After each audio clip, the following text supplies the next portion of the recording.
எனக்கு ஈரோடுக்கு வரும்போது அந்த இன்சிடென்ட் ஞாபகம் வருது. சார், ஹெல்மெட்டு போடுறது நமக்கு பிரச்சனை. 2 வீலர் ஓட்டுறவனுக்கு அது உண்மையிலே பிரச்சனை. அது எத்தனை பேருக்கு தெரியும் தெரியாது. நான் 2 வீலர் தான் வச்சுருக்கேன். அவ்வளோ பிரச்சனைங்க. நம்ம தலையை 3 கிலோ, 7 கிலோ ஹெல்மெட்டு.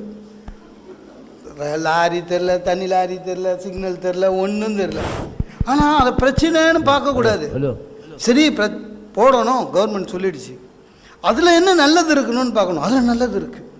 இந்த பின்னால் உட்காந்துக்கிட்டு சார், உங்கள் அம்மா சரியில்லை, உங்கள் அக்கா சரியில்லை, தொண எதுவுமே காதில் விடாது சார். இல்லை, எதுவுமே காதில் விடாது. அப்படியே ஓட்டிட்டு தான். கோர்ட் என்ன பண்ணால் இன்னும் ஒரு படி மேலே போனான். பின்னால் உட்காரவங்களாம் ஹெல்மெட்டு போடணுன்னா நல்லதாக போச்சு. கொண்டைக்கும் சேர்த்து ஒரு ஹெல்மெட் வாங்கி கொடுத்துட்டேன். அது ஓகேங்க. இப்போ என்ன ஆயிடுச்சு, இம்ப்ளிமெண்ட் ஆச்சு. ஆனால் உங்கள் ஈரோட்டில் ஒரு இன்சிடென்ட் நடந்தது. உங்களை எத்தனை பேருக்கு அது ஞாபகம் இருக்குதுன்னு தெரியல. நான் பேப்பரில் படித்தேன். ஒரு பெட்ரோல் பங்கில் ஒரே கலர் பைக்கு,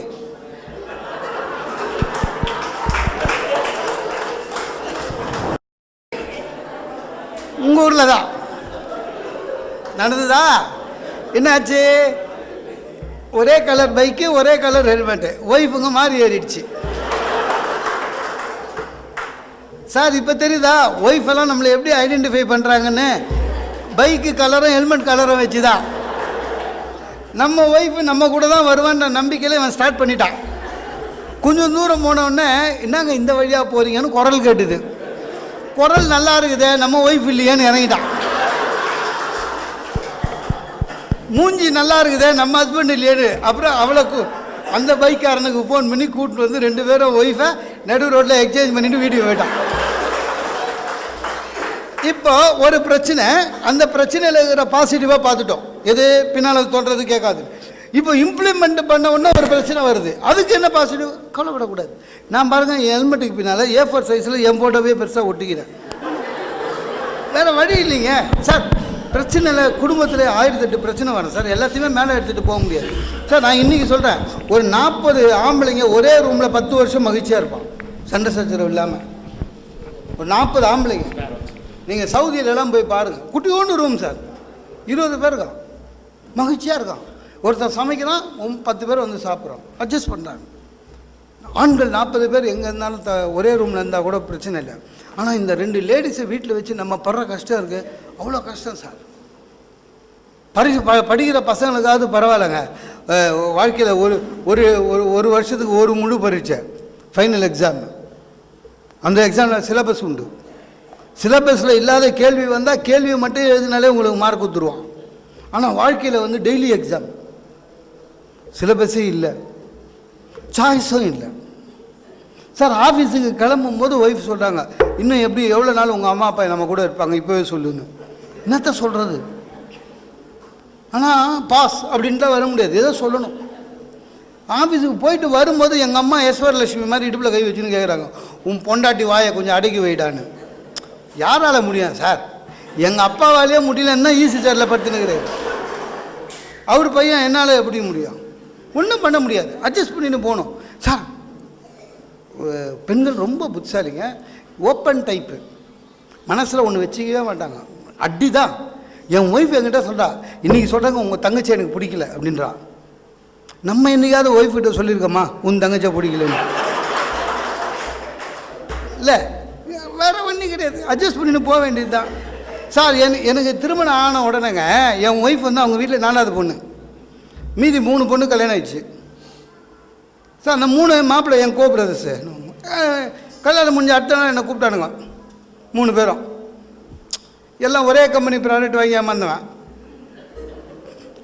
மாப்பிள்ளை தம்பி, மாமனார் வீட்டில் கவனிச்சிரு. மாமனார் ஆக்சுவலாக நம்மள மாதிரி சாது நல்லவர். இந்த மாமியார் உஷாராரு. அந்த அம்மா ஒன்று சொல்லிச்சுன்னா உள்ள அர்த்தம் வச்சு ஒன்று சொல்லும், உஷாராக ஹேண்டில் பண்ணு. எனக்கு லெசன் எடுக்கிறான் சீனியரில். என்ன இருந்தாலும் உஷாராக மாமியாரை ஹேண்டில் பண்ணு. அவங்க என்ன ஒரு டேலண்ட் தெரியுமா? அந்த அம்மா இத்தனைக்கும் படிக்காதது, பட் புட்சாலி, ரொம்ப புட்சாலி. பேச்சு கேர்ஃபுல்லாக பேசணும்.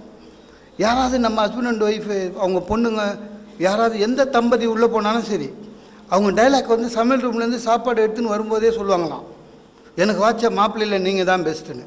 யார் போனாலும் அதே சொல்லி ஏமாற்றிடுவாங்க. உன்னையும் சொல்லுவாங்கன்னு சார். நான் பார்த்துக்கிறேன். என்ன எத்தனை பட்டிமன்றம் பேசிக்கிறோம். கல்யாணம் முடிஞ்சு ஒரு வாரம் கழிச்சு நான் போனேன். அந்த அம்மா அதே மாதிரி சமையல் ரூம்லேருந்து பாத்திரம் எடுத்துகிட்டு வந்தது. அது சொல்கிறதுக்கு முன்னால் நான் முந்தினேன். அத்தா எனக்கு வாட்ச மாமியாரில் நீங்கள் தான் பெஸ்ட்டு அப்படின்னு. அந்த அம்மா ஸ்டன் ஆயிடுச்சு. சும்மா சொன்னா அத்தா அதுக்கப்புறம் எந்த மாப்பிள்ளைக்கிட்டேயும் அந்த வார்த்தை சொல்கிறது கிடையாது சார். ஹேண்டில் பண்ணுற விதம் தான் சார். இந்த பெண்கள் எப்பவுமே நாங்கள் எல்லாத்தையும் விட்டு கொடுத்து விட்டோம், திருமணமான பிறகு நாங்கள் விட்டு கொடுத்தோம், எங்கள் குலதெய்வத்தை விட்டு கொடுத்தோம், எங்கள் தாய் தந்தரை விட்டு எல்லாம் சரி, நாங்கள் கூட தான் விட்டு கொடுக்குறோம். இப்போ சார் பிடிச்சதை விட்றதுக்கு காசிக்கு போகிறான் இல்லை, கல்யாணம் ஆகி பிடிச்சதை விட்டுருக்கேன் நான். எனக்கு அப்பளம்ன்றது அவ்வளோ பிடிக்கும் சார். அப்பளம்னா அவ்வளோ உயிர். ரசம் தயிர் சாதத்துக்குலாம் அப்பளம் வச்சு சாப்பிடுவேன். சின்ன வயசில் தான் அது ஒரு பழக்கம் ஆயிடுச்சு. ஆனால் அப்பளம் சாப்பிட்றது எனக்கு தனி ஒரு இது இருக்குது. என்னென்னா தட்டில் வச்சு அப்பளம் சாப்பிடக்கூடாது. சில பேர் அதையே அப்பளத்தையே வச்சு அது மேலேயே ரசம் ஊற்றி கச்சிப்பு மாதிரி கீழ்ச்சி சாப்பிடுவான். அப்பளம் பரபரன்னு இருக்கணும். அதனால் அப்பளம் எப்போ வச்சாலும் எடுத்து டேபிள் மேலே வச்சுருவேன், சாப்பிடுவேன், எடுத்து கடிப்பேன். இது பழக்கம். கல்யாணம் ஆச்சு, முதல் விருந்துக்கு போனேன். எங்கள் மாமியார் என்ன பண்ணாங்க சார், சாப்பாடு வச்சுட்டு அப்பளம் எடுத்துகிட்டு வரேன்னு வந்து அப்பளத்தை தட்டில் வச்சாங்க. பழக்க சோட்டில் எடுத்து டேபிளில் வச்சுட்டேன். அந்த மாதிரி என்ன பண்ணிச்சு சார், மாப்பிள்ளை வைக்கிறதுக்கு முன்னால் சொல்லக்கூடாது அப்பளம் பிடிக்காதுன்னு அப்பளத்தை எடுத்துன்னு போயிடுச்சு. இந்த வடை போச்சேன்ற கதையில் நான் அப்பளம் போச்சேன்னு அப்படியே பார்த்தேன், வரவே இல்லை. அப்பளம் இல்லாமலே சாப்பிட்டேங்க. இது என் ஒய்ஃபு பார்த்துட்டு அவன் என்ன நினச்சிக்கிட்டா உண்மையிலே எனக்கு அப்பளம் முடியாதுன்னு. சரி, அப்பளத்துக்காகவா ஒரு டிஸ்கஷனு கல்யாணம் ஆன ஒன்றுன்னு விட்டேன். வீட்டுக்கு வந்து அவள் சமையல் பண்ணால் சாப்பிட்டுங்கன்னா மாடியில் எங்கள் அக்கா அவள் திடீர்னு சாப்பிடும் போது வந்துட்டா. இப்படி டேபிளில் பார்த்து டேய் அப்பளம் அப்படின்னா, ஏன்னா எங்கள் அக்காவுக்கு தெரியும்ல, அதுக்காக எவ்வளோ யுத்தம்லாம் பண்ணியிருக்கேன் நான். டேய் அப்பளம் அப்படின்ச்சு. என் ஒய்ஃப் எங்கள் அக்காவுக்கு சொல்கிறா, அவருக்கு அப்பளம் பிடிக்காத நீ அப்படின்னு. இது எங்கள் அக்காவுக்கே. எங்கள் அக்கா உடனே ரொம்ப மாறிட்டடா அப்படின்ச்சு. அவள் பொதுவாக ரொம்ப மாறிட்டடாள் சார். பிரச்சனை தான், குடும்பம்னா பிரச்சனை தான், அட்ஜஸ்ட் பண்ணின்னு போகணும் சார். என் ஒய்ஃபு வேலை செய்கிற இடம் சார், அவங்க ஒர்க் பண்ணுறாங்க, ஒய்ஃபு வேலை செய்கிற இடம். இந்த பெண்கள்கிட்ட ஒரு சின்ன பழக்கம் என்ன தெரியுமா, முன்னாலேயே பேசிக்க மாட்டாங்க. தேவையில்லாத சீரியல் பேசுவாங்க, அந்த கதை பேசுவாங்க, இந்த கதை பேசுவாங்க. எந்த கதை முக்கியமோ அதை முதல்ல பேசவே மாட்டாங்க. இந்த வெட்டிங் டே நமக்கு நம்ம பர்த்டே மறக்காது சார், ஏன்னா நம்மளே பிறந்தோம். சில சமயம் வெட்டிங் டே எனக்கே மறந்துடும். இவங்களுக்கு பெண்களுக்கு எப்பவுமே அது மட்டும் மறக்கவே மறக்காது. ஏன்னா அவங்க ஆட்சி அதிகாரத்துக்கு வந்த நாள், அது மறக்க மாட்டாங்க. நம்மகிட்டையும் சொல்ல மாட்டாங்க. அதுதான் பிரச்சனை. முதல் நாளே நாளைக்கு வெட்டிங் எங்கே கூட்டி போகிறீங்க அது ஏதாவது கேட்கலாம், தப்பு இல்லை, சொல்ல மாட்டாங்க சார். அடுத்த நாள் காலையில் ஆஃபீஸ் கிளம்பும்போது பக்கத்தில் வந்து நின்று இன்றைக்கி என்ன சொல்லுங்க அப்படின்னாங்க. என்ன இல்லை என்ன சொல்லுங்க, என்னது என்ன நம்ம வாயா, நம்மளுக்கு வந்து வாஸ்து நாக்கில் சரி இருக்காது.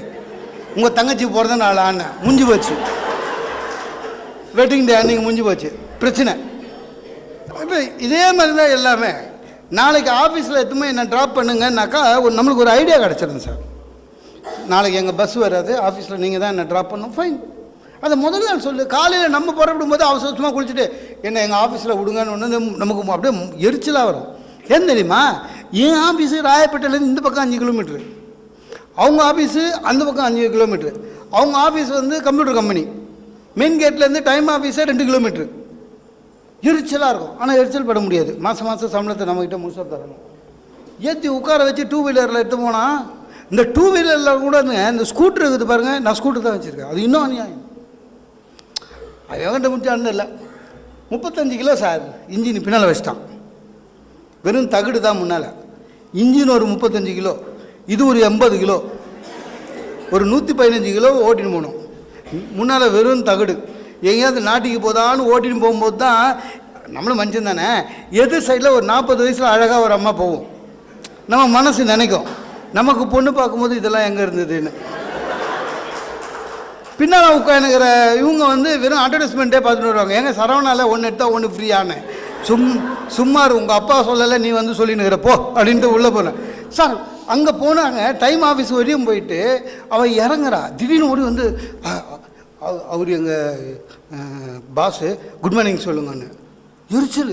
நான் எங்கே இன்னொரு ஆஃபீஸில் போய் இன்னொரு ஆளுக்கு குட் மார்னிங் சொல்லணும்? நான் என் ஆஃபீஸில் ஜிஎம் எனக்கே 200 பேர் குட் மார்னிங் சொல்கிறான். ஆனால் வெறும் டீம் லீடரு, 35 வயசு பையன். இவளுக்கு அவன் தான் பாஸு. வேறு வழியில் ஒய்ஃப் சொல்கிறாங்கன்னு குட் மார்னிங் சார்னு. அவன் ஏதோ ஸ்கூலுக்கு ஏன் போகலன்னு குழந்தைங்களை கேட்குற மாதிரி, என்ன மிஸ்டர் மோகன் சுந்தரம் ஆஃபீஸ் போகலையா அப்படின்னா. எரிச்சல் இருந்தது. ஆனால் எரிச்சல் படக்கூடாது, சம்பளம் வருது இல்லை. அப்புறம் நான் மனசை மாற்றிக்கினேன். எப்படி இப்போ அவங்க ஆஃபீஸில் உள்ளே நுழையும் போது எவனாலும் சரி good morning sir, good morning sir, good morning sir. அதில் என்னங்க இருப்பது? அட்ஜஸ்ட்மெண்ட் தான். அந்த அட்ஜஸ்ட்மெண்ட் எவ்வளோ ப்ளஸ் பாயிண்ட்டுன்னா, அன்றைக்கி வாட்ச்மேன் சொல்கிறான் சார் இன்னொரு வாட்ச்மேன் கிட்ட என்ன காமிச்சு, சாரு ரொம்ப தங்கண்டா, நம்ம மேடம் தான்டா எட்வைட்டுன்னா. இன்னொரு ஆஃபீஸில் போய் நல்ல பேர் வாங்கணுன்னா எப்படி? இதுதான் அட்ஜஸ்ட்மெண்ட்டு. அவன் அவங்க ஆஃபீஸில் என்ன பண்ணிட்டான் சார், போன மார்ச் 8ஆம் தேதி என் ஒய்ஃபுக்கு பெஸ்ட்டு விமன் ஆஃப் த இயர்னு அவார்டு கொடுத்துட்டான்.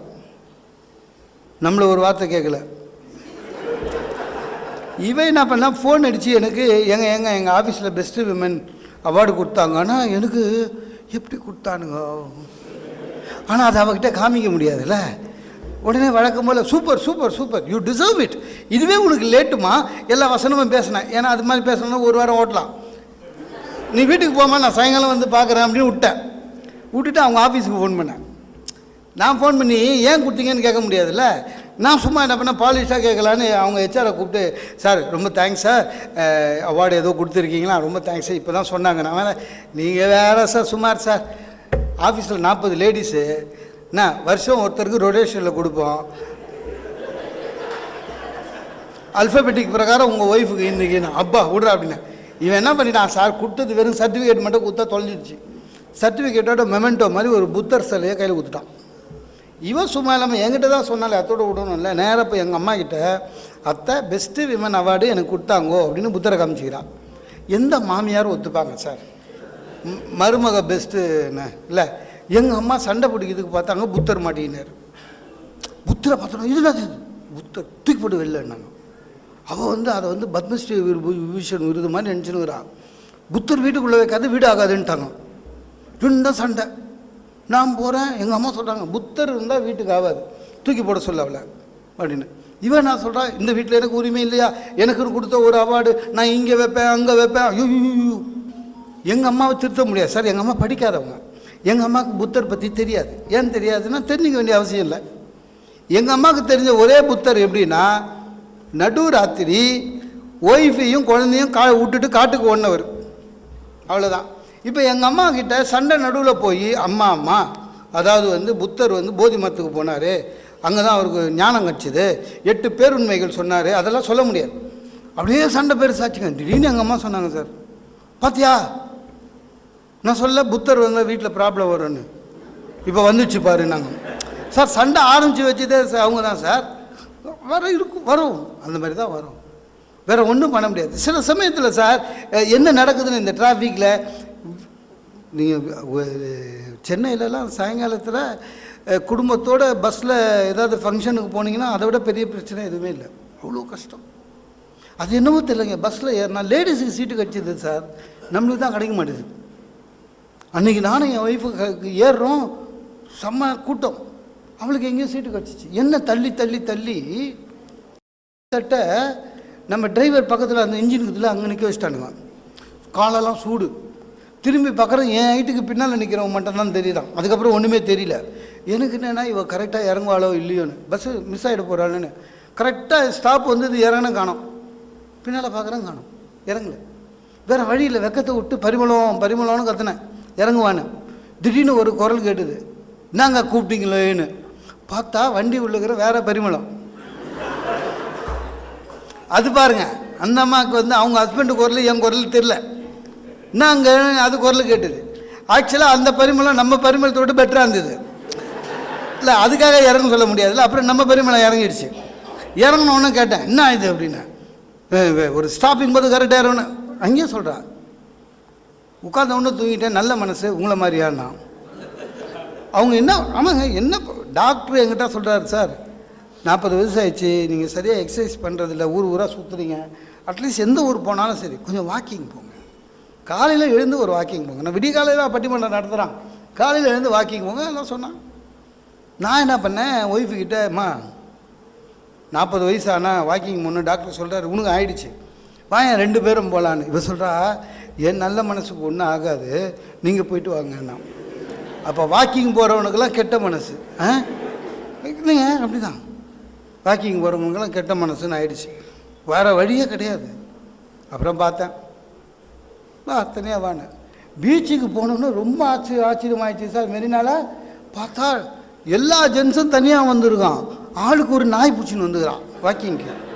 ஒருத்தங்கிட்ட கேட்டேன், என்னங்க நாய் இட்டுன்னு வரீங்க? நீங்கள் வேறுங்க, சௌகரியம் இதான் சார், கூட பேசாது,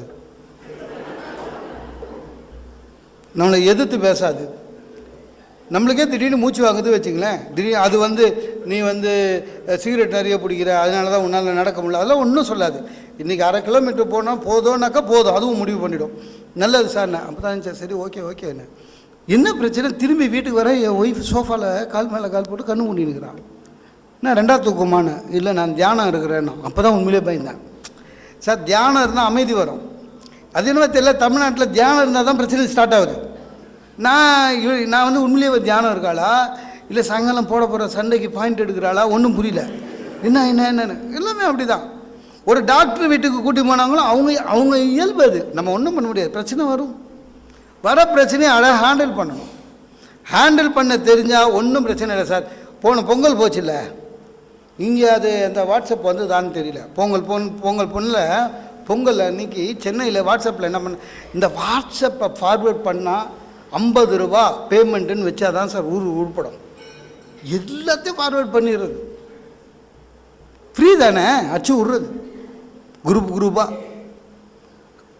எவனோ ஒருத்தர் என்ன பண்ணிட்டான் சார், பொங்கல் ஆண்களுக்கு, இந்த பொங்கல் இல்லை ஆண்களுக்கு உயிருக்கு பிரச்சனை அப்படின்னு. அது எவனோ வாட்ஸ்அப்பில் கிளப்பி விட்டான். என்னென்னா ஆண்கள் உயிருக்கு இந்த பொங்கல் பிரச்சனை, அதனால் மனைவிகள் எல்லாம் அகல் விளக்கு ஏற்றி வாசப்பட்டில் வச்சா சரியாக போயிடும் அப்படின்னு சொல்லிக்கிறான் பொழுது. அந்த வாட்ஸ்அப்பு என் தங்கச்சிக்கு போயிடுச்சு. என் தங்கச்சி சும்மா இல்லாமல் என் வீட்டுக்கு ஃபோனு லேண்ட்லைனில் வந்தது. என் ஒய்ஃப் தான் எடுத்தா. அப்படின்னு வச்சுட்டான். அவள் 2 வச்சாலே அது எங்கள் சைடு ஆளுன்னு எனக்கு தெரியும். யாருமான உங்கள் தங்கச்சின்னா என்னான்னு, உங்கள் தங்கச்சி வேலை இல்லைங்க, என்ன தான் சொன்னானே ஒன்றும் இல்லை, பொங்கல் ஆண்கள் உயிருக்கு ஆபத்தான அதனால் ஒய்ஃபுங்களாம் அகல் விளக்கு ஏற்றி வைக்கணுமான்னு. சரி நீ என்ன உங்கள் தங்கச்சி சொல்லி என்னைக்குங்க நடக்க போகுதுன்னு போயிட்டா. என் பயம் என்னன்னா, என் தங்கச்சி சொல்கிறது நடக்குதோ இல்லையோ, உயிர் எந்து அப்படியே மெதுவாக சமையல் போயிட்டு கிச்சன்கிட்ட போயிட்டு, நீ ஏற்ற மாட்டேன். நான் சொன்னேன் இல்லைங்க, உங்கள் வீட்டு ஆளுங்களுக்கு வேலையே கிடையாது, உங்கள் தங்கச்சி சொல்லி ஏதாவது நடந்துருக்காண்ணா. சார் அதை டெஸ்ட் பண்ணுறதுக்கு என் உயிர் தானே கிடச்சிது. நம்ப மாட்டேங்க சார், வெக்கத்தை விட்டு என் தங்கச்சிக்கு நானே ஃபோன் பண்ணி ஒய்ஃபு தான் அகல் விளக்கு ஏற்றணுமா இல்லை அவங்கவுங்களே ஏற்றிக்கலாமான்னு. சார் உயிர் நம்மளுது சார், நம்ப மாட்டீங்க. ஏற்றிட்டு பக்கத்தில் உட்காந்துருந்தேன், அது வேறு 5 தொலைக்க போகுதுன்னு. எந்த இடம் போனாலும் பிரச்சனை வரும். பிரச்சனைகளை நீங்கள் பாசிட்டிவாக பார்த்தீங்கன்னா வாழ்கிறீர்கள் என்று அர்த்தம். பிரச்சனைக்கு பயந்தீர்கள் என்றால் பயம்தான் வாழ்க்கையை கெடுக்கும். சார் டெல்லி நல்ல ஊர், 3 நாள் இருந்துட்டு வரலான்னு புறப்பட்டோம். First class flight. இறங்கினோன்னா ஹோட்டல்காரன் பந்தாவாக கார ஆரம்பிச்சான். ஏறினேன் நானே, என் ஒய்ஃபு, என் பையன். ஹோட்டலுக்கு போனேன். இந்த நிறைய படிக்கிறதுலையும் கச்சாமச்சான்னு எல்லாத்தையும் படிக்கிறதுலையும் இருக்கிற பிரச்சனை இதுதான். இப்போ டாக்டர் சார்லாம் வெறும் ரிசர்ச், மனித குலத்தை காப்பாற்றுறது. நாங்கள் அப்படி இல்லை, எந்த துண்டு பேப்பர் எந்த சின்ன சம்பவம் வந்தாலும் படிப்போம். அதை எதாவது முடிஞ்சால் மேடையில் சொல்லாமல் ஆசைப்படுவோம். நான் ரூம் கீயை கொடுத்தான் சார், 2nd ஃப்ளோரு. திடீர்னு மண்டையில் ஒரு ஞாபகம் வந்தது. என்ன, எங்கேயோ படித்தது. இந்த மூளை இருக்குது தெரியுமா, வித்தியாசமான ஒரு படைப்பு சார், ஆண்டவன் நமக்கு கொடுத்தது. நீங்கள் நிறைய படிங்களேன், எல்லாமே எப்போயுமே ஞாபகம் இருக்காது. இப்போ நீங்கள் எல்கேஜியில் இருக்கும்போது ஓதாமல் ஒரு நாளும் இருக்க வேணாம் படிச்சிருப்போம், அது எப்போவுமே ஞாபகம். ஆனால் எப்போ உங்களுக்கு தேவையோ அப்போ ஞாபகப்படுத்தும், அதான் மூளை. எப்போவோ படிச்சதுங்க. அந்த ரிசப்ஷனில் போய் கீ வாங்கும்போது ஞாபகம் வந்தது. என்னென்னு, வெளி மாநிலங்களுக்கு போய் ஹோட்டலில் தங்கும்போது ஜாக்கிரதையாக இருக்கவும். சில ஹோட்டலில் கட்டிலுக்கு மேலே சுவற்றில் கண்ணாடி, நிலை கண்ணாடி வைத்து அது உள்ளே கேமரா வச்சுருக்காங்க. நீங்கள் இருக்கும்போது அதை ஷூட் பண்ணி நெட்டில் விட்டுருவானுங்கன்னு போட்டு இருந்தது. படிச்சுது பக்குன்னு ஆயிடுச்சு. டெல்லி வேறையா, என்ன பண்ணுறது? டக்குனு என் ஒய்ஃப்கிட்ட சொன்னேன், நீ என்ன பண்ணுற, குழந்தை சூட்கேஸ்ன்னு லிஃப்ட்டில் வா, செகண்ட் ஃப்ளோர் ஒன்று சாவி வாங்கினு படிக்கட்டில் ஓடி ரூமை திறந்து லைட்டை போட்டு பார்க்குறேன். நான் படித்த மாதிரியே இருக்குது. கட்டில், ப்ளைவுடு, நடுவில் ஒரு அடிக்கு நிலக்கண்ணாடி, மிரர். அடாடா! ஆனால் அது கூடவே இன்னொன்று படித்தேன். என்ன அப்போது? ஆனால் உள்ள கேமரா இருக்கா இல்லையா என்று நீங்களே கண்டுபிடித்து விடலாம். எப்படி என்றால், ரூமில் இருக்கிற லைட்டெல்லாம் ஆஃப் பண்ணிவிட்டு என்ன டார்ச் லைட் எடுத்துக்கொண்டு அந்த கண்ணாடியில் அடியுங்கள். ஒளி ஊடுருவுச்சுன்னா இல்லைன்னு அர்த்தம், ஒளி ஊடுருவாமல் ரிஃப்ளெக்ட் ஆச்சுன்னா இருக்குதுன்னு அர்த்தம். வச்சுருக்கேன். டக்குன்னு நான் பண்ண எல்லா லைட்டையும் ஆஃப் பண்ணிவிட்டேன். டார்ச் லைட் எடுத்து செல்ஃபோன்லேருந்து அப்படி சார் அடிக்கும்போது தான் திடீர்னு மறந்துட்டேன். ஊடுருவுச்சுன்னா இல்லையா, ஊடுருவலைன்னா இல்லையா? திரும்பி பார்க்குறேன், என் ஒய்ஃபு குழந்தை சூட்கேஸோட காலையில் இருக்கிறா. இங்கே என்ன வந்து சர்க்கஸ் பண்ணிடுக்கிறேன்னா அவகிட்ட சொல்ல முடியாதுங்க. இந்த மாதிரி கேமராலாம் அத்தோடு முடிஞ்சுது, அத்தோட ஃபினிஷ். நான் தொலைச்சிருவா, கேட்கவும் முடியாது. ஊடுருவதா பாருன்னு சொல்லவும் முடியாது. ஏன்னா ஊடுருவதுன்னு சொன்னால் அவளுக்கு புரியாது. அவள் இங்கிலீஷ் மீடியம் வச்சவா, சரியா? புரியாது. ஊடுருவத்துக்கு என்ன இங்கிலீஷ்லன்னு எனக்கு தெரியாது. ஏன்னா நான் தமிழ் மீடியம் வச்சவன். எதுக்கு பிரச்சனை வா அப்படின்னு சொல்லிட்டு நம்ம மாட்டிங்க சார். இருந்த 3 நாள் நம்ம வள்ளலார் மாதிரியே மூஞ்சிக்கினே உட்காந்துது. வேற வழி இல்லைங்க, வேற வழி இல்லை சார். சில வாட்டி அவங்க பெண்கள் வந்து இல்லை ஷார்ப்புங்க, அவ்வளோ ஷார்ப்பு, ஈஸியாக கண்டுபிடிச்சிருவாங்க. சார் என்னங்க சிபிஐலாம் விசாரணை பண்ணி அதுக்கப்புறம் மூஞ்சி பார்த்தவொடனே நம்ம பண்ண தப்ப கடன்னு சொல்லுவாங்க சார். ஆண்டவன் அவங்களுக்கு கொடுத்தா வரோம். நம்ம ஆளுக்கு பாருங்கள் சண்டையை போட தெரியாது. தெரியல ஆம்பளை சாதாரணமாக ஆம்பளைங்களுக்கு பேசவே வராது. சண்டைன்னு வந்தால் சுத்தம் ஜீரோ நம்பம் சார். ஏதோ பிரச்சனை சண்டை ஆரம்பிக்கும் போதே இவன் கேட்பான் லாஸ்ட்டாக என்ன சொல்கிறேன்னுவா. டே இன்னும் சண்டையே ஆரம்பிக்கலடா. ஆனால் லேடிஸ் அப்படி இல்லை சார், சாதாரணமாகவே நல்லா பேசுவாங்க. சண்டைன்னு வச்சு ஏன் கிமு கிபி எல்லாம் எடுக்கும். அன்றைக்கி கூட நீங்கள் என்ன திட்டினீங்களே ஸ்கூட்டர் ஏறும்போதுன்னு நமக்கு பயமாக இருக்கும். மைண்டு வயசுலாம் இப்போல்லாம் கேட்க ஆரம்பிச்சிச்சான்னு. அவங்கள மாதிரி ஷார்ப்பு கிடையாதுங்க. ஒரு ஆள் டெய்லி ஞாயிற்றுக்கிழமையான 11 மணிக்கு எழுந்துக்கிறான் சார். அன்றைக்கின்னு பார்த்து ஞாயிற்றுக்கிழமை எழுந்துக்கிறான், சேவ் பண்ணுறான், டை கட்டுறான், பளபளன்னு ஷூ பாலிஷ் போடுறான், கிளம்புறான். ஏதோ தப்பு பண்ண போகிறான். ஒய்ஃபுக்கு தெரிஞ்சிச்சு. ஆனால் நேராக கேட்டால் இல்லைம்மா, ஏதாவது போய் சொல்லுவான். சண்டை எதுக்கு ஞாயிற்றுக்கிழமை சண்டை? அந்த அம்மா எவ்வளோ அழகாக ஹேண்டில் பண்ணாங்க தெரியுமா? வந்தது எங்கே அப்படின்ச்சு.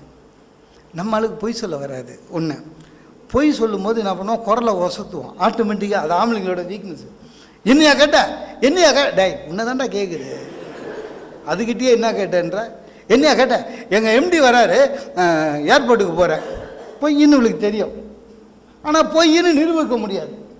நான் உஷார் சார். டக்குன்னு விளையாடுற பையனை கூப்பிட்டா, டே ஏரோப்ளைனை கிட்ட பார்க்க போகிறேன்னு, அப்பா ஏர்போர்ட்டு போகிறாரு கூட போகணும். அவங்க ஷார்ப்பே வராதுங்க. சில வாட்டி அவங்களுடைய குரலுடைய டோனே நமக்கு பயமாக இருக்கும். சார் சர்க்கஸுக்கு போனேன் சார் ஒய்ஃபை கூட்டிகிட்டு. இந்த சர்க்கஸ்லாம் எனக்கு பிடிக்காது, ஒய்ஃபுக்கு பிடிக்கும், அதனால் போனேன். சர்க்கஸில் உட்காந்துக்கிறேன். ஒரு ஆள் என்ன பண்ணிட்டாங்க சார், பெரிய வட்டம் உட்டு, அதில் அவனை கையை இப்படி வச்சுட்டு கட்டிட்டு அந்த வட்டம் சொல்லுது. இந்த கேமரா ஃபோட்டோகிராஃபர் இருக்கிற இடத்துல ஒரு லேடி கண்ணை கட்டிடுச்சு. ஒரு 10 கத்தி சர்ரு சருன்னு அடியுது. அந்த சுற்றி இருக்கிற ஆள் மேலே படலை. எல்லாம் கை தட்டினாங்க, நானும் கை தட்டினேன். கை தட்டினேன், அதோட விட வேண்டியது தானே. நம்ம தான் சும்மா இருக்க மாட்டேன். எனக்கு என்னென்னா ஒரு பெரிய புட்சாலின்னு நினைப்பு. எது ஏற்கனவே 3 சர்க்கஸ் கம்பெனி நடத்தணும் நாட்டம். என் ஒய்ஃபுக்கிட்ட சொன்னேன், இல்லை இந்த மாதிரி ஆபத்தான விளையாட்டில் எப்போவுமே ஹஸ்பண்ட் அண்ட் ஒய்ஃபை தான் போடுவாங்க அப்படின்னு சொன்னேன். அவள் இல்லைண்ணா எனக்கு ஒன்று ஈகோ. நான் இவ்வளோ விஷயம் தெரிஞ்சவன், உனக்கு தெரியுமா அவங்க ஹஸ்பண்ட் அண்ட் ஒய்ஃப் தானே. அவள் சொன்னான், சத்தியமாக சொல்கிறேன் அது ஒய்ஃப் இல்லை அண்ணா. அடா ஆமாங்க அது ஒய்ஃப் இல்லைங்க, எனக்கு தெரியுங்க அப்படின்னா. எப்படி சொல்கிறேன்னா, இதே கண்டி அவள் ஒய்ஃபாக இருந்தால் இன்னும் 6-7 கத்தி உள்ளே இறங்கியிருக்கணும் சார். 6-7 கத்தி உள்ளே இறங்கிருக்கணும்னு சொன்னேன். அந்த அந்த வாய்ஸ் இருக்குல்ல, மாடுலேஷனு, பயந்துட்டேன். நல்ல காலம் ஆஸ்பத்திரியில் வேலை செய்கிறோம், வரும் பிரச்சனை வரும் சார். பிரச்சனை வந்ததுன்னா அதை பாசிட்டிவாக என்றைக்கு பார்க்க ஆரம்பிக்கிறோமோ அன்றைக்கி தான் நம்ம வாழ்கிறோம். இல்லை சமாளிக்க தெரியணும். நிறைய பேருக்கு அது தெரியவே இல்லை. இந்த பேப்பரில் பார்க்குறான் சார், 6 பெண்களை மணந்த காதல் மன்னன் கைது. உடனே அது இல்லாமல் இந்த பத்திரிக்கைக்காரங்களை சில வாட்டி எனக்கு கோவம் வரும் சார். சரியா, 6 பெண்களுடைய வாழ்க்கையை கெடுத்தான். அவனை எப்படி நீ காதல் மன்னன் எழுதுவேன்? நிறைய தமிழ் பத்திரிகையில் காதல் மன்னன் கைது தான் வரும். தப்பு இல்லையா? நீ என்ன சொல்ல வர? மீதி பேரையும் அதே மாதிரி மாற்றத்துக்கு மோட்டிவேட் பண்ணுறியா என்னன்னே தெரியல. உடனே இவன் 6 பேருடைய கெடுத்துட்டான், 6 பேர் சாவடிக்கோ. அப்படி யோசிக்கக்கூடாது. அப்படின்னா நம்ம பிபி ஏறும். நம்ம இப்படி யோசிக்கணும். ஒன்று வச்சுக்கிட்டே சமாளிக்க முடியாமல் இருக்குமே, 5 6 மாட்டலன்னா இன்னும் 7 8ன்னு போவான். அப்படி தான் சார். பிரச்சனை வரும். வர பிரச்சனையை நீங்கள் ஒழுங்காக ஹேண்டில் பண்ண கற்றுக்கணும். அதை பாசிட்டிவாக நினச்சிங்கனாலே நாம் வாழ தெரிந்து கொண்டு விட்டோம் என்று அர்த்தம். பாசிட்டிவாக நினைக்கணும், வேறு வழியே கிடையாது. சார் கோயிலுக்கு போகிறேன் சார், ஐயர்கிட்ட ஒய்ஃபோட கோயிலுக்கு போயிட்டு அர்ச்சனை தட்டு கொடுத்தேன், நட்சத்திரம் சொல்லுங்கன்னாரு. நான் தான் சொன்னேன், நம்மளுக்கு வெட்டிங் டேவே மறந்துடும். ஏன் நட்சத்திரம் எனக்கு ஞாபகம் இருந்தது சொல்லிட்டேன். அவர் ஐயர் போக மாட்டார். பாரியால் நட்சத்திரம் சொல்லுங்கன்னாரு. மாட்டிக்கினேன், மறந்துட்டேன். ஐயர் விட மாட்டார். பாரியால் நட்சத்திரம் சொல்லுங்கன்னாரு. போய் இவன் சொல்லுவான்னு பார்க்குற சொல்ல மாட்டான். அவன் என்னையே பார்க்குறான். நான் சொல்லுவானா மறந்துட்டேன்னு சார், நான் மட்டும் மறந்துட்டேன் தெரியலேன்னு சொல்லியிருந்தேன்னா போடும்போதெல்லாம் எனக்கு அர்ச்சனை விழுந்துருக்கும் இல்லை. அவன் சொல்ல மாட்டான். இருந்தாலும் உள்ளே போக மாட்டார். பாரியால் நட்சத்திரம் சொல்லுங்கன்னு. அப்போ தான் சார் தெரிஞ்சுது ஏன் நிறைய ஜென்ஸு கோயிலுக்கு வந்தால் சாமி மேலே அர்ச்சனை பண்ணிடுவான். புத்தாலி என்னன்னாலும் நம்மளுக்கு சீனியர், நம்ம அதில் மாட்டிக்கணும், வேறு வழி இல்லை. பார்த்தேன் டக்குன்னு ஒன்று தான். இல்லைம்மா, இந்த ஸ்தல புராணத்தில் எப்படின்னா அவங்கவுங்க வாயால் சொன்னால் தான் பலிக்குமா. ஐயர் சொன்னார். சார் பாசிட்டிவாக நினைவுகள், வாழ்க்கை இனிக்கும். ரொம்ப பெரிய பிரச்சனையே கிடையாது சார். சுவாமி சின்மயானந்தா ஒரு முறை பெங்களூர்லேருந்து டெல்லி போகிறாரு. டெல்லியில் இறங்க முடியல, ஏன்னா கடும் பனி, புகை மூட்டம். திருப்பி பெங்களூர் வருது வண்டி. மறுபடியும் இங்கே பெங்களூர் கிட்ட வரும்போது டெல்லியிலேருந்து இன்ஃபர்மேஷன் கிளியர் ஆகிடுச்சு, திரும்பி வாங்கன்னு. திரும்பி இது போகுது. எல்லா பேசஞ்சரும் குதிச்சான். இதை நான் 3 வாட்டி அப் அண்ட் டவுன் அப்படின்னு. சுவாமி சின்மயானந்தா பக்கத்தில் இருந்த ஒருத்தர் வந்து சாமிஜிக்கிட்ட கேட்டார், சாமி உங்களுக்கு எப்படி அமைதியாக இருக்கீங்க, டென்ஷன் இல்லாமல்? அவர் சொன்னார், அப்படி பார்க்கக்கூடாதுப்பா, ஒரு டிக்கெட்டில் 3 வாட்டி கூட்டிகிட்டு போகிறேன்னு அந்த மாதிரி பாருன்னு. Positive thinking. Sir mother Teresa கல்கட்டாவிலேருந்து இதே மாதிரி தான் டெல்லி ஏர்லி மார்னிங் ஃப்ளைட் 6 மணி போயிட்டாங்க. திடீர்னு சொன்னாங்க 2 ஹவர் டிலே. எல்லா பேசஞ்சரும் போட்டு உரிச்சு எடுத்தானுங்க. அங்கே 2 ஹவர் டிலே. வெளியே போக முடியாது, உள்ளே முடியாதுன்னு. மதர் தெரசா தேங்க்ஸ் கடவுளுக்கு நன்றினாங்க. பக்கத்தில் இருக்கிறவங்க கேட்டான், மதர் உங்களுக்கு எப்படி 2 ஹவர் டிலேன்னு? தெரசா சொன்னாங்களாம், இல்லை ஏர்லி மார்னிங் ஃப்ளைட்டு சரியா, அதனால் நான் சரியாக ப்ரே பண்ணவே இல்லை, அவசரமாக ப்ரே பண்ணிட்டு வந்தேன். கடவுளோட கருணை 2 ஹவர் கிடச்சிது ப்ரே பண்ணுறதுக்குன்னாங்க. ஆக எல்லா இடங்களிலும் பாசிட்டிவ் திங்கிங் இருந்தால். சார் ஒரு வேலைக்கு போகிறோம் சார், ஒரு நாள் பிரச்சனைனா பரவாயில்ல சார், பிரச்சனையான இடத்துக்கே வேலைக்கு போகிறவன் சிரிச்சுக்கிட்டே போனான்னா அவன் தான் மனுஷன். அந்த மாதிரி ஒரு ஆளை நான் உங்களுக்கு சொல்கிறேன், இந்தியாவிலேயே இருக்கார். ஓம் பிர்லான்னு அர்த்தம், லோக்சபா சபாநாயகர். அவர் பார்த்துங்க சிச்சா மாதிரியே போடுறாரு. 500 சொச்சம் பேரும் மலமொழிங்கி மகாதேவனுங்க இல்லை, எல்லாம் முல்பா சுற்றி. ஒருத்தனும் ஒழுங்கு கிடையாது. பைட்டேனாரு யாரும் உட்கார போகிறதில்ல, கவலையே இல்லை, சிச்சா மாதிரியே போடுறாரு. அந்த மன உறுதி இருக்கணும். ஒரு தம்பதியை சொல்லுகிறேன், வாழ்க்கையில் அவங்கள விட சந்தோஷமாக இருந்தது யாருமே இல்லை. கொஞ்சம் நஞ்சம் இல்லை, 60 வருஷத்துக்கு மேலே. இங்கிலாந்து ராஜா ராணி பார்த்துக்கிறீங்களா? மகிழ்ச்சியான தம்பதி. அதுலேயும் அந்த ராஜா பார்த்துருக்கீங்களா சார்? ராணி கூட சுற்றிக்கினே இருப்பார். ஆனால் 10 பைசாவுக்கு பிரயோஜனம் கிடையாது. ஆமாங்க, அவர் எதுலையும் கையெழுத்து போடவே முடியாது. அவருக்கு ஒரு அதிகாரமும் கிடையாது. லாண்ட்ரியில் பில்லில் கூட கையெழுத்து போட முடியாது. ஒரு அதிகாரம் கிடையாது. அங்கே ராணிமா தான் எல்லாம். பாராளுமன்றத்தை தொடங்கி வைக்கிறது, வெளியுறவு தூதுவரை பார்க்குறது, வந்து கனடாவில் கவர்னர் பண்ணுறது, விபிள்டனுக்கு இது கொடு, எல்லாம் அந்தமா தான். ஆனால் இவர் கூட சிரிச்சா மாதிரியே போவார். வருஷத்துக்கு ஒரு 5 செட்டு கோட்டு எடுத்து கொடுத்துட்றாங்க சார். காம்படிஷனு இவருக்கும் செக்யூரிட்டி ஆஃபீஸருக்கும் தான், யார் ராணி கிட்ட நிற்கிறாங்கன்னு. அவ்வளோதான், முடிஞ்சு போய். மகிழ்ச்சி என்பது வெளியில் இல்லை, அது மட்டும் ஞாபகம் வச்சுக்க. மகிழ்ச்சி என்பது வெளியில் இல்லை, மகிழ்ச்சி என்பது உள்ளே இருக்கிறது. உள்ளே இருக்கிற மகிழ்ச்சி வெளியே வர வேண்டும், அது மற்றவருக்கு வர வேண்டும். உள்ளே எப்பொழுது மகிழ்ச்சி வரும், எப்பொழுது உங்கள் மனதை நீங்கள் தூய்மையாக வைத்துக்கொள்ள முயற்சிக்கிறீர்களோ அப்பொழுது மகிழ்ச்சி வரும்.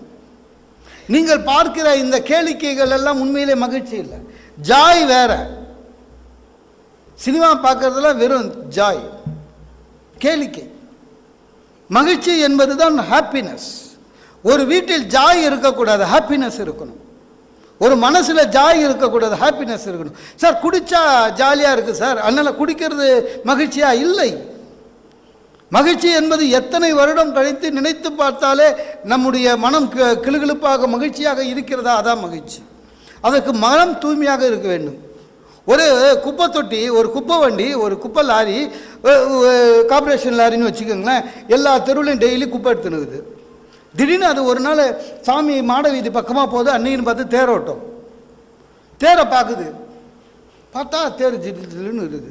இந்த குப்பை வண்டி தேரை பார்த்து கேட்டுதான், உன்ன மாதிரி கொடுத்து வச்சவன் யார், எனக்கு தேர் சொல்லிச்சா என்ன இல்லை, இந்த ஜனங்க இருக்கானுங்க பாரு, மோசமானவனுங்க மக்கள், நன்றி கேட்டவனுங்க. யார்? குப்பை வண்டி சொல்லுது. ஏன் பின்னயா நீ பாரு, 364 நாள் ஒரே இடத்துல நிற்கிற, ஒரே ஒரு நாள் தான் கிளம்புற, அது கூட ஊர் ஃபுல்லாக போகிறதில்ல, 4 மாட வீதி சுற்றிட்டு வந்து அங்கேயே நிற்கிற. ஆனால் ஜனங்க பாரு, உன்னை பார்த்தா எல்லாம் கன்னத்தில் போட்டுக்கிறான், கையெடுத்து கும்பிட்றான். நான் இந்த ஜனங்களுக்காக டெய்லி தெருவாக போகிறேன், அவன் போடுற குப்பையெல்லாம் எடுத்துன்னு போகிறேன், அவன் தெருவை சுத்தம் பண்ணுறேன். ஜனங்க நன்றி கேட்டவங்க உன்னை பார்த்து கன்னத்தில் போட்டுக்கிறாங்க, என்னை பார்த்தா மூக்க மூடிக்கிறானுங்க, நன்றி கேட்ட ஜனங்க அனுப்பிச்சான். தேர் சொல்லிச்சான், ஜனங்களை தப்பு சொல்லாத, நான் வருஷத்துக்கு ஒரு வாட்டி தான் வரேன், என்னை பார்த்து அவங்க கன்னத்தில் போட்டுக்கிறதுக்கு காரணம் நான் இல்லை, என் உள்ளே இருக்கிற கடவுள், அதனால் அவர்கள் கன்னத்தில் போட்டுக் கொள்கிறார்கள். நீ டெய்லி வந்தாலும் உன்னை பார்த்து மூக்கு மூடுறதுக்கு காரணம் உன் உள்ளே இருக்கிறது குப்பை, என் உள்ளே இருக்கிறது தெய்வம். யார் உள்ளத்திலே தெய்வம் இருந்தாலும் அவர்கள் வணங்கப்படுவார்கள். இதுதான் உண்மை. ஆக சந்தோஷம் என்பது மனதில் இருக்கிறது. எதையும் நேர்மறையாக பார்த்தால் வாழ்க்கை இனிக்கும். வாய்ப்புக்கு